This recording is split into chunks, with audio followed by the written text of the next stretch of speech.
And as he did so, the FBI arrived, as he knew they would. For the man's identity, quickly established from his wallet and the federal government identification tag in his inside pocket, was already sending tremors through Washington, D.C. He was, apparently, a senior official of the State Department.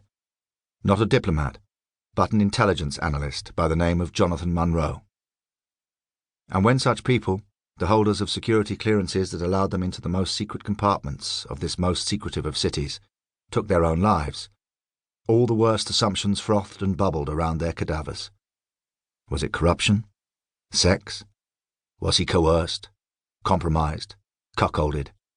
Was he, God help us all, a spy?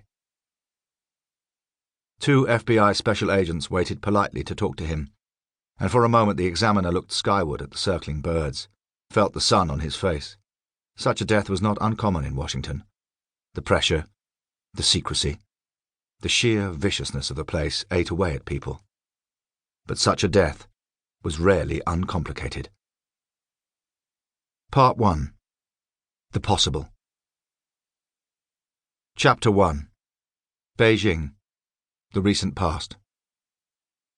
Granny Poon came in dry as a bone this time. She carried no handheld, no tracker, nothing to leak a signal, however faint. She would leave no signature, no spore. She would float through the digital medium like a dust mote in dark, quiet air.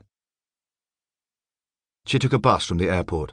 She paid in cash and turned her face from the cameras that monitored her boarding.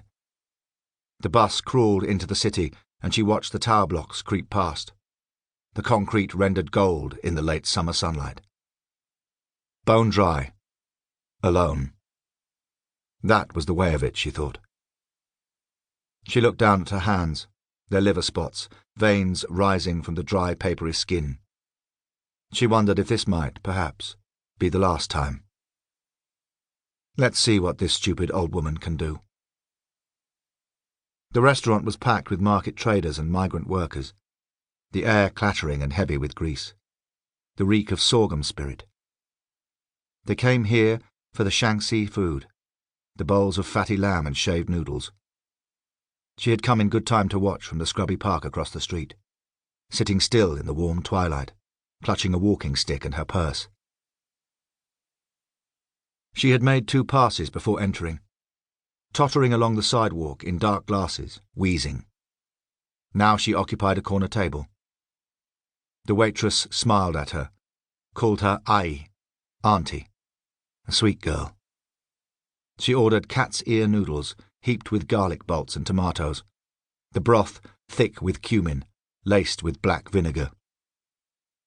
The girl caught her accent, the sibilant sing-song of the South, and smiled, tilting her head questioningly.